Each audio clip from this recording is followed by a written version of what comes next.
What's up guys, welcome to the video. So this is gonna be real quick. I'm gonna try to keep this under 2 minutes, but H.265, I've always had an issue with trying to view those files on my Windows 10 desktop or laptop. As you can see, I wanted to make a video to show you guys how to get the extension for Windows 10 so that way you can scrub through H.265 footage, whether that's for your GoPro, your cinema camera, whatever you have.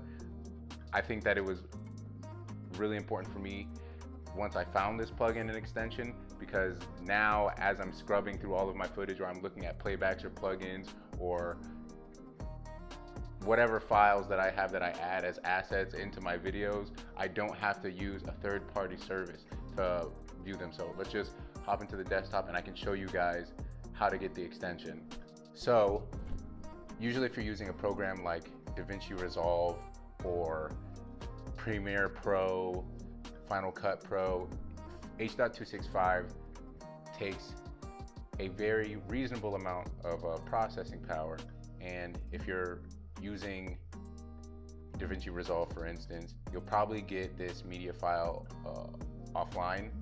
And what that means is that your computer has not recognized the H.265 file, or at least this program specifically is not. So what we can do is go over to Microsoft.com, and I can provide this link in the description below. So you go to Microsoft.com and it'll be the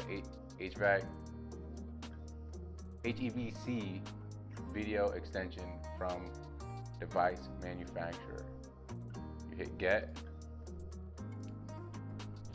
open it in Microsoft Store, and then you install it. I already have it on here now. And so once it's installed, if you have a program open, close the program and then reopen the program. So although this does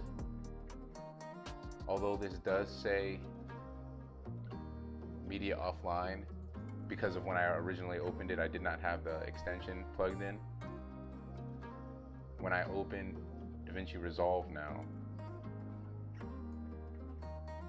I have that footage ready to edit on my timeline. So that's pretty much it, guys. Yeah, thank you guys for watching. I appreciate it. Just wanted to spread a little bit of knowledge. If you already knew that, that's great. If there's anything else that I didn't know, like if you want to talk about transcoding and proxies, I can probably do a video on that. This is my first time doing this kind of video, but I thought that this is short, sweet, helpful information. Thank you guys for watching. Bye. Let's chop that bitch together.